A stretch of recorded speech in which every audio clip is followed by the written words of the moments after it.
Welcome back. अब जब हमने एसटीएल के ग्रैंड आर्किटेक्चरल विजन को एक्सप्लोर कर लिया है कि कैसे ये कंटेनर डेटा स्ट्रक्चर्स को एल्गोरिदम्स से क्लीनली सेपरेट करने के लिए इटरेटर्स का यूज करता है, तो अब समय आ गया है कि हम अपनी आस्तीनें चढ़ाएं और खुद इन कंटेनर्स के अंडर द हुड देखें।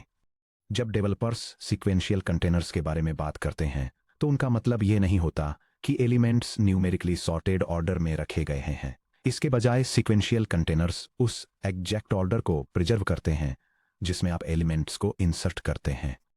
अगर आप एलिमेंट ए फिर एलिमेंट बी और फिर एलिमेंट सी को पुश करते हैं तो कंटेनर ये गारंटी देता है कि ए बी से पहले आएगा और बी सी से पहले आएगा, जब तक कि आप खुद चीज़ों को एक्सप्लिसिटली चेंज नहीं करते। हालांकि सभी सीक्वेंशियल कंटेनर्स इस कॉन्सेप्टुअल ऑर्डरिंग को शेयर करते हैं, लेकिन उनके अंडरलाइंग हार्डवेयर इंप्लीमेंटेशंस एक दूसरे से काफ़ी अलग होते हैं। कुछ कंटेनर्स डेटा को कॉन्टिगुअस मेमोरी ब्लॉक्स में टाइटली पैक करते हैं, जो सीपीयू कैशे लाइंस के साथ काफ़ी अच्छे से काम करता है। दूसरे मेमोरी को फिक्स्ड साइज चंक्स में स्लाइस करते हैं या फिर पॉइंटर्स के वेब जैसे नेटवर्क के जरिए इंडिविजुअल नोड्स को हीप में बिखेर देते हैं। इस सेक्शन में हम 4 प्राइमरी स्टैंडर्ड सीक्वेंशियल कंटेनर्स की इनर वर्किंग को समझेंगे, जो हैं STD array, STD vector, STD deck और एसटीडी लिस्ट। हम एग्जामिन करेंगे कि वे मेमोरी में बाइट्स को कैसे मैनेज करते हैं, कॉमन ऑपरेशंस के लिए उनके परफॉर्मेंस ट्रेड ऑफ्स को एनालाइज करेंगे और इटरेटर इनवैलिडेशन के मैकेनिक्स को गहराई से समझेंगे। Section break. एसटीडी एरे यानी the zero overhead stack wrapper. चलिए सबसे simple sequential container STD array से शुरुआत करते हैं। अगर आप STD array of T N के स्टैंडर्ड लाइब्रेरी इंप्लीमेंटेशन को देखें तो आपको कोई कॉम्प्लेक्स डायनेमिक मेमोरी पॉइंटर्स या हीप एलोकेशन रूटीन्स नहीं मिलेंगे। Under the hood STD array size N के raw fixed size C style array T data के चारों ओर एक थिन कंपाइल टाइम रैपर से ज्यादा कुछ नहीं है। यह C plus code snippet demonstrate करता है कि एक custom fixed size array container को कैसे इंप्लीमेंट करना है। यह एक रॉ एरे को डायरेक्टली एक स्ट्रक्चर के अंदर रैप करता है और standard template library compliant interfaces provide करता है, जैसे कि इटरेशन के लिए कलेक्शन की बिगिनिंग और एंड के पॉइंटर्स को रिट्रीव करने वाले फंक्शंस, और साथ ही कंपाइल टाइम पर टोटल साइज रिटर्न करने वाला एक फंक्शन। मेमोरी मैकेनिक्स और एलोकेशन। उन डायनेमिक कंटेनर्स के विपरीत जो रन टाइम पर ओएस हीप से मेमोरी की रिक्वेस्ट करते हैं, एसटीडी एरे अपना स्टोरेज इनलाइन एलोकेट करता है, जहां भी एसटीडी एरे इंस्टेंस खुद मौजूद होता है। अगर आप एक फंक्शन के अंदर इंट 100 का standard array local buffer declare करते हैं तो सभी 100 इंटीजर्स सीधे उस फंक्शन के स्टैक फ्रेम पर एलोकेट हो जाते हैं। अगर स्टैंडर्ड एरे किसी क्लास का मेंबर वेरिएबल है तो उसके एलिमेंट्स सीधे उस पेरेंट क्लास ऑब्जेक्ट के मेमोरी फुटप्रिंट के अंदर रहते हैं। यह डायग्राम इलस्ट्रेट करता है कैसे स्टैक मेमोरी में इंटीजर्स का एक फिक्स्ड साइज एरे लेआउट किया जाता है, जो सिक्वेंशियल मेमोरी एड्रेसेस पर 4 बाइट एलिमेंट्स के कॉन्टिगुअस एलोकेशन को दिखाता है। चैप्टर 5.1 में वापस जाकर हमने स्टैंडर्ड कॉन्टिगुअस एरे लेआउट्स और सीपीयू कैश अलाइनमेंट को एग्जामिन किया था। क्योंकि स्टैंडर्ड एरे बिना किसी पॉइंटर इन डायरेक्शन या मेटाडेटा हेडर्स के एलिमेंट्स को साइड बाय साइड स्टोर करता है, इसलिए इसमें 100% मेमोरी यूटिलाइजेशन, 0 ओवरहेड बाइट्स पर एलिमेंट और आइडियल सीपीयू कैश लोकेलिटी मिलती है। जब सीपीयू एलिमेंट 0 को फेच करता है तो hardware prefetcher automatically adjacent elements को L1 कैश लाइंस में लोड कर देता है। ट्रेड ऑफ्स और best uses. Pros: 0 heap allocation overhead, 0 dynamic memory fragment risks, compile time size verification, constant time of one direct indexing, बिना decay 2 pointer bugs के complete C array compatibility. Cons: इसकी capacity N compile time पर fixed होती है। आप run time पर elements को grow, shrink या पुशबैक नहीं कर सकते। स्टैक पर एक मैसिव स्टैंडर्ड एरे बनाना, उदाहरण के लिए standard array of double 1 million, तुरंत एक स्टैक ओवरफ्लो ट्रिगर कर सकता है। Section break. Standard vector, the gold standard of dynamic storage. अगर स्टैंडर्ड एरे एक फिक्स्ड स्टैटिक ब्रेक है तो स्टैंडर्ड वेक्टर एक फ्लेक्सिबल एकॉर्डियन है।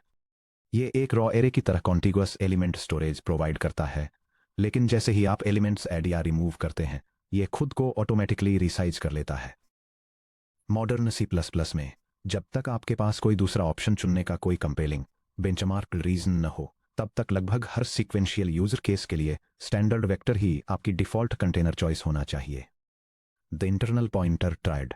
स्टैंडर्ड वेक्टर हीप पर डायनेमिक मेमोरी को कैसे मैनेज करता है। अगर आप 64 बिट टारगेट पर standard vector of T instance का साइज ऑफ करते हैं तो टिपिकली आपको 24 बाइट्स मिलेंगे।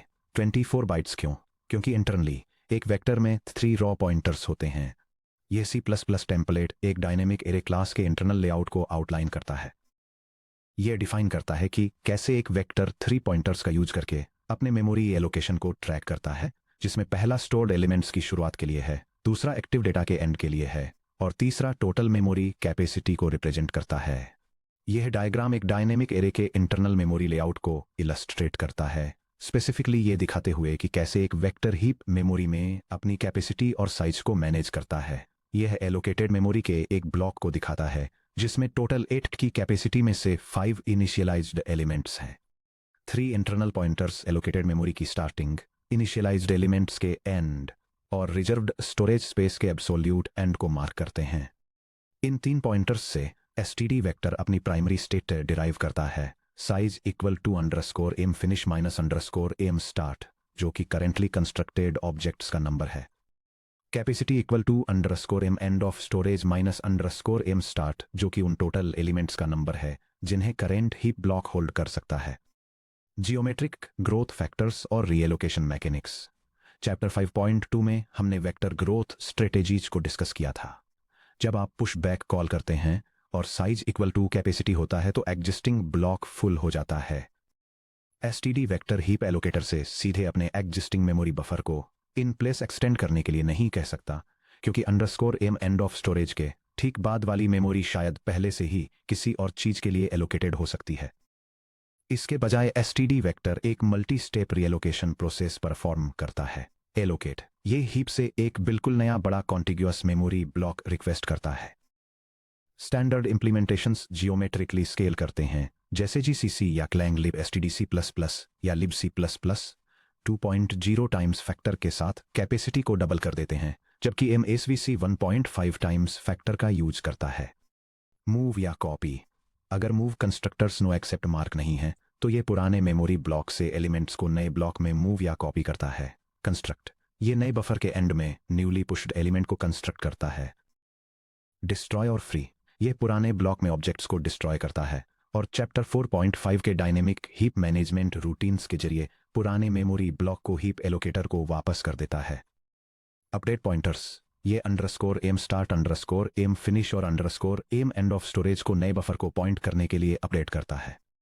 यह C++ प्रोग्राम डेमोन्स्ट्रेट करता है कि कैसे एक डायनेमिक एरे मेमोरी में खुद को रिसाइज करता है। यह एक एम्प्टी कंटेनर इनिशियलाइज करता है, फिर उसमें बार बार इंटीजर्स ऐड करता है। हर स्टेप में यह current size, allocated storage capacity और पहले एलिमेंट का मेमोरी एड्रेस प्रिंट करता है, ताकि यह दिखाया जा सके कि कंटेनर नए डेटा को फिट करने के लिए मेमोरी कब रीएलोकेट करता है। आउटपुट जीसीसी या लिनक्स यह डेमोन्स्ट्रेशन दिखाता है कि जब नए एलिमेंट्स ऐड किए जाते हैं तो एक डायनेमिक एरे का मेमोरी एलोकेशन बिहेवियर कैसा होता है। यह दिखाता है कि जब भी एरे साइज अपनी करंट लिमिट को एक्सीड करता है तो स्टोरेज कैपेसिटी कैसे डबल हो जाती है और एलिमेंट्स एक न्यू मेमोरी लोकेशन पर मूव हो जाते हैं। ध्यान दीजिए कि कैसे एलिमेंट 0 का एड्रेस बदलता रहता है। यह हमें एक फंडामेंटल कॉन्सेप्ट पर लाता है, जो है इटरेटर इनवैलिडेशन। एसटीडी वेक्टर के लिए इटरेटर इनवैलिडेशन रूल्स। जब एक कंटेनर अपना स्ट्रक्चर मॉडिफाई करता है तो उस कंटेनर में पॉइंट करने वाले एग्जिस्टिंग पॉइंटर्स रेफरेंसेस और इटरेटर्स तुरंत डैंगलिंग पॉइंटर्स बन सकते हैं। एसटीडी वेक्टर के लिए रीएलोकेशन ट्रिगर होने पर जब साइज कैपेसिटी से ज्यादा होता है तो वेक्टर में एलिमेंट्स को पॉइंट करने वाला हर एक सिंगल इटरेटर पॉइंटर और रेफरेंस इनवैलिडेट हो जाता है। वे पुरानी हीप मेमोरी को पॉइंट करते हैं जिसे फ्री कर दिया गया है। उन्हें एक्सेस करना अनडिफाइंड बिहेवियर है।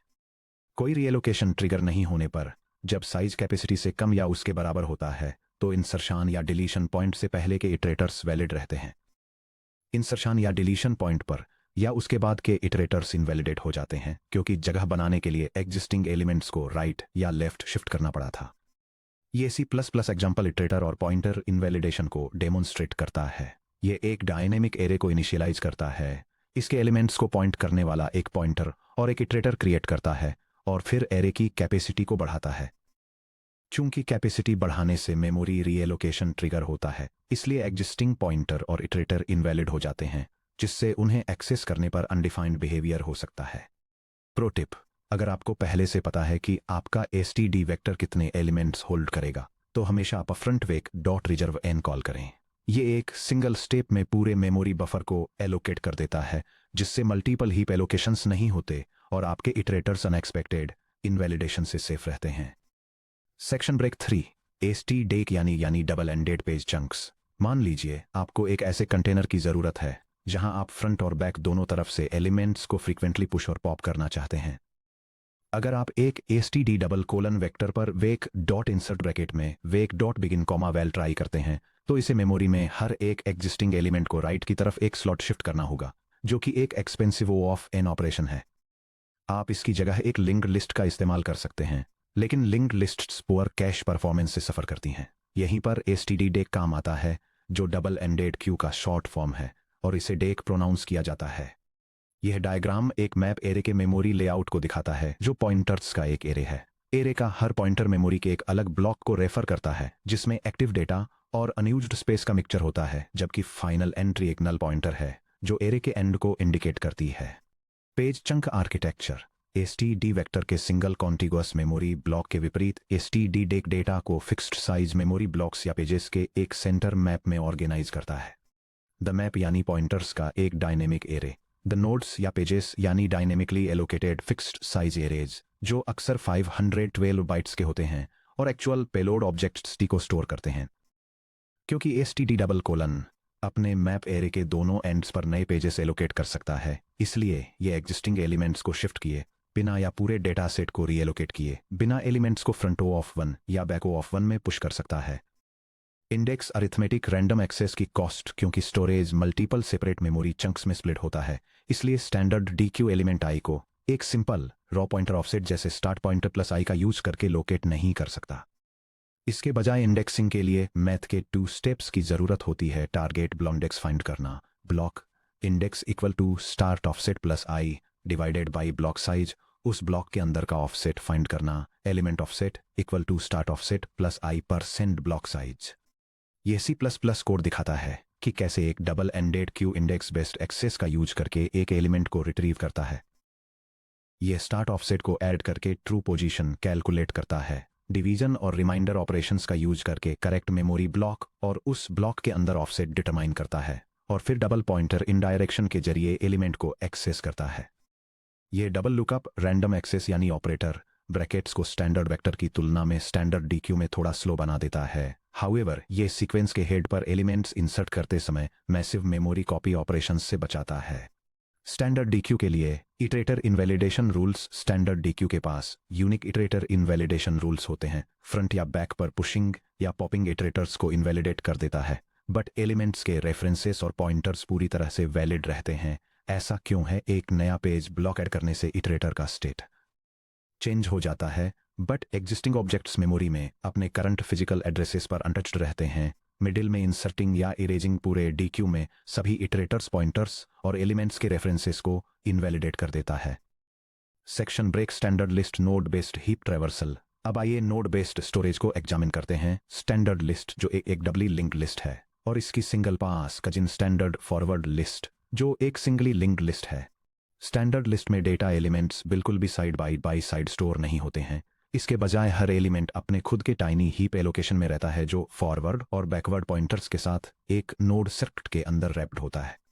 यह डायग्राम एक डबली लिंक्ड लिस्ट के मेमोरी लेआउट को दिखाता है, यह समझाते हुए कि कैसे इंडिविजुअल नोड्स हीप पर नॉन कंटिगुअसली एलोकेट होते हैं। हर नोड में उसके डेटा पेलोड के साथ साथ प्रीसीडिंग और सक्सीडिंग नोड्स को पॉइंट करने वाले मेमोरी एड्रेसेस होते हैं, जिससे एक चेन बनती है जो बायडायरेक्शनल ट्रैवर्सल को अलाउ करती है। ये C++ टेम्पलेट एक डबली लिंक्ड लिस्ट के लिए इंटरनल नोड स्ट्रक्चर को डिफाइन करता है और दिखाता है कि स्टोर्ड डेटा वैल्यू के साथ साथ नेक्स्ट और प्रीवियस एलिमेंट्स के पॉइंटर्स के लिए मेमोरी कैसे एलोकेट की जाती है। मेमोरी ओवरहेड और हीप फ्रेगमेंटेशन चैप्टर 4.5 में हमने सीखा था कि हर डायनेमिक हीप एलोकेशन के साथ ऑपरेशनल कॉस्ट्स आती हैं, एलोकेटर मेटाडेटा, ओवरहेड और हीप फ्रेगमेंटेशन। कंसीडर कीजिए कि आप एक 64 बिट सिस्टम पर इंट के एक एसटीडी लिस्ट में 4 बाइट का इंट स्टोर कर रहे हैं। Payload size 4 bytes, node pointers mnext plus imprev 16 bytes, struct alignment padding 4 bytes, total node size 24 bytes सिर्फ 4 बाइट्स के यूजफुल पेलोड डेटा के लिए। यह पर एलिमेंट 600% का मेमोरी ओवरहेड रेशियो है। इसके अलावा क्योंकि हर नोड हीप पर अलग अलग समय पर इंडिपेंडेंटली एलोकेट होता है, इसलिए नोड्स मेमोरी में रैंडमली बिखर जाते हैं। Cache thrashing, the pointer chasing trap. जब आप एक एसटीडी वेक्टर के जरिए इटरेट करते हैं तो सीपीयू कंटिग्यूअस रैम बाइट्स को L1 कैश में रीड करता है। Hardware prefetcher adjacent memory access patterns को आसानी से प्रेडिक्ट कर लेता है, इसलिए एलिमेंट्स सीपीयू रजिस्टर्स में लगभग तुरंत लोड हो जाते हैं। जब आप एक एसटीडी लिस्ट के जरिए इटरेट करते हैं तो सीपीयू को पॉइंटर चेसिंग करनी पड़ती है। नोड 2 तक पहुंचने के लिए इसे नोड 1 से नेक्स्ट एड्रेस को रीड करना होगा, रैम से उस नए मेमोरी लोकेशन के लिए रिक्वेस्ट करना होगा, डायनेमिक कैश लाइंस के अपडेट होने का वेट करना होगा और फिर इसे रिपीट करना होगा।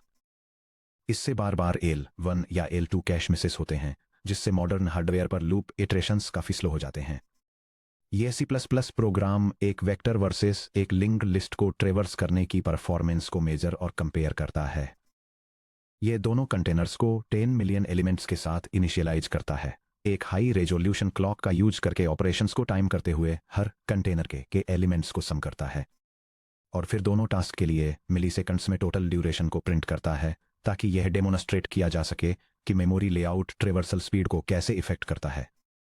अगर आप इस कोड को रन करते हैं तो आप अक्सर पाएंगे कि एसटीडी वेक्टर नंबर्स को सम करने में एसटीडी लिस्ट के मुकाबले 10 टाइम्स से लेकर 50 टाइम्स तक ज्यादा फास्ट है, भले ही दोनों थ्योरेटिकली बिल्कुल एक जैसे O of n operations run कर रहे हों।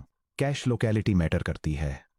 एसटीडी लिस्ट एक्चुअली कब यूजफुल होती है, इसके मेमोरी ओवरहेड और कैश पेनल्टीज को देखते हुए एसटीडी लिस्ट आखिर एग्जिस्ट ही क्यों करती है। O ऑफ 1 स्प्लाइस ऑपरेशंस, आप बस पॉइंटर लिंक्स को अपडेट करके नोड्स के बड़े सीक्वेंसेस को एक स्टैंडर्ड लिस्ट से दूसरे में कांस्टेंट टाइम में मूव कर सकते हैं। कोई कॉपिंग या रीएलोकेशन की जरूरत नहीं है। गारंटीड O ऑफ 1 इंसर्शंस और डिलीशंस, अगर आपके पास पहले से ही किसी एलिमेंट को पॉइंट करने वाला इटरेटर है तो उस पोजीशन पर इंसर्ट या डिलीट करने के लिए सिर्फ आसपास के 4 पॉइंटर एड्रेसेस को अपडेट करने की जरूरत होती है। Rock solid iterator stability, standard list में एलिमेंट्स को इंसर्ट या डिलीट करने से कंटेनर में मौजूद दूसरे एलिमेंट्स के किसी भी इटरेटर्स, पॉइंटर्स या रेफरेंसेस कभी इनवैलिडेट नहीं होते हैं। सिर्फ वही इटरेटर्स इनवैलिडेट होते हैं जो सीधे किसी इरेज्ड एलिमेंट को पॉइंट कर रहे हों। Section break, comparative structural taxonomy, काम के लिए सही टूल चुनने में आपकी मदद करने के लिए यहां चारों सीक्वेंशियल कंटेनर्स की तुलना करने वाला एक क्विक रेफरेंस दिया गया है। यह table 4 C++ standard library containers जैसे कि standard array, standard vector, standard deque और स्टैंडर्ड लिस्ट को उनके memory model, success speeds, insertion और डिलीशन कॉम्प्लेक्सिटीज, कैश लोकेलिटी और इटरेटर इनवैलिडेशन रूल्स के हिसाब से कंपेयर करती है। फर्स्ट, स्टैंडर्ड एरे एक कॉन्टिग्यूअस स्टैक या इनलाइन एरे का यूज करता है। यह big O of 1 direct pointer tape random access offer करता है। इसके फिक्स्ड साइज की वजह से हेड, टेल, यल या मिडिल में इंसर्शन और डिलीशन एप्लीकेबल नहीं है। यह perfect CPU cash locality provide करता है और इसके इटरेटर्स इसकी लाइफ साइकिल के दौरान कभी भी इनवैलिडेट नहीं होते हैं। सेकंड, स्टैंडर्ड वेक्टर एक कॉन्टिग्यूअस डायनेमिक हीप बफर पर रिलाई करता है।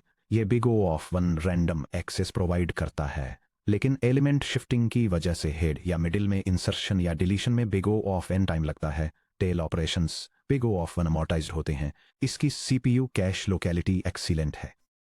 हालांकि रीएलोकेशंस सभी इटरेटर्स को इनवैलिडेट कर देते हैं और मिडिल इंसर्शंस ट्रेलिंग इटरेटर्स को इनवैलिडेट कर देते हैं। Third, standard deque fixed size memory chunks के एक मैप का यूज करता है। यह 2 स्टेप पॉइंटर मैथ के जरिए big O of 1 random access achieve करता है। यह हेड और टेल दोनों पर big O of 1 constant time insertions और डिलीशंस अलाउ करता है, जबकि मिडिल ऑपरेशंस नियरेस्ट साइड को शिफ्ट करके big O of n time लेते हैं। यह अच्छी सीपीयू कैश लोकेलिटी और करता है, जहां हेड या टेल पुशेस इटरेटर्स को इनवैलिडेट कर देते हैं लेकिन रेफरेंसेस को वैलिड रखते हैं, और मिडिल इंसर्शंस सभी इटरेटर्स को इनवैलिडेट कर देते हैं। Finally, standard list doubly linked heap nodes का यूज करती है। रैंडम एक्सेस स्लो है, जिसमें big O of n traversal steps लगते हैं। हालांकि टेल या मिडिल में इंसर्शन और deletion big O of 1 pointer updates लेते हैं, ये मानते हुए कि मिडिल के लिए एक टारगेट इटरेटर प्रोवाइड किया गया है। इसकी सीपीयू कैश लोकेलिटी पुअर है, लेकिन यह सभी स्ट्रक्चरल चेंजेस के दौरान अनमॉडिफाइड नोड्स के लिए 0 इनवैलिडेशन की गारंटी देती है। Section break, real world architectural example, high frequency order book. चलिए इन कॉन्सेप्ट्स को एक प्रैक्टिकल इंजीनियरिंग सिनेरियो में समझते हैं, जो है एक financial trade order processing pipeline बनाना। इस सिस्टम में आने वाले ट्रेडिंग ऑर्डर्स को सीक्वेंशियली प्रोसेस किया जाना चाहिए। नए पेंडिंग ऑर्डर्स एग्जीक्यूशन क्यू में अपेंड होते हैं। कैंसिल्ड ऑर्डर्स को एग्जैक्ट आईडी मैचिंग द्वारा हटा दिया जाता है। कंप्लीटेड ऑर्डर्स को ऑडिट लॉगिंग के लिए बैच फ्लश किया जाता है। चलिए देखते हैं कि सही सीक्वेंशियल कंटेनर चुनने से कोड आर्किटेक्चर पर क्या असर पड़ता है। यह C++ program standard sequence containers का यूज करके एक ऑर्डर एग्जीक्यूशन सिस्टम को डेमोन्स्ट्रेट करता है। यह फास्ट इंसर्शन और रिमूवल के लिए पेंडिंग ऑर्डर्स को मैनेज करने के लिए एक डबल एंडेड क्यू को यूटिलाइज करता है और साथ ही एक परमानेंट ऑडिट हिस्ट्री स्टोर करने के लिए एक कॉन्टिगुअस एरे का यूज करता है। यह सिस्टम नए ऑर्डर्स सबमिट करने, उन्हें first in first out sequence में प्रोसेस करने और क्यू में सर्च करके पेंडिंग ऑर्डर्स को कैंसिल करने को सपोर्ट करता है। यह डिज़ाइन एफिशिएंटली क्यों काम करता है। एक्टिव ट्रेड्स के लिए स्टैंडर्ड डेक पेंडिंग ट्रेड्स को एक स्टैंडर्ड डेक में स्टोर करने से नए आने वाले ट्रेड्स टेल यानी पुश बैक में अपेंड होते हैं और कंप्लीटेड ट्रेड्स हेड यानी पॉप फ्रंट से बाहर निकलते हैं, वह भी guaranteed constant of one time में। अगर हमने एक स्टैंडर्ड वेक्टर का यूज किया होता तो पॉप फ्रंट कॉल करने से मेमोरी में बचे हुए हर एक्टिव ट्रेड को एक स्लॉट पीछे शिफ्ट होना पड़ता। हिस्टोरिकल लॉक्स के लिए स्टैंडर्ड वेक्टर कंप्लीटेड ट्रेड्स को एक स्टैंडर्ड वेक्टर में आर्काइव किया जाता है। एक बार लॉग होने के बाद हम शायद ही कभी इंडिविजुअल ट्रेड्स को डिलीट करते हैं, जिससे फास्ट एनालिसिस रिपोर्ट्स जनरेट करने के लिए स्टैंडर्ड वेक्टर का कंटिन्यूअस कैशे लेआउट आइडियल बन जाता है।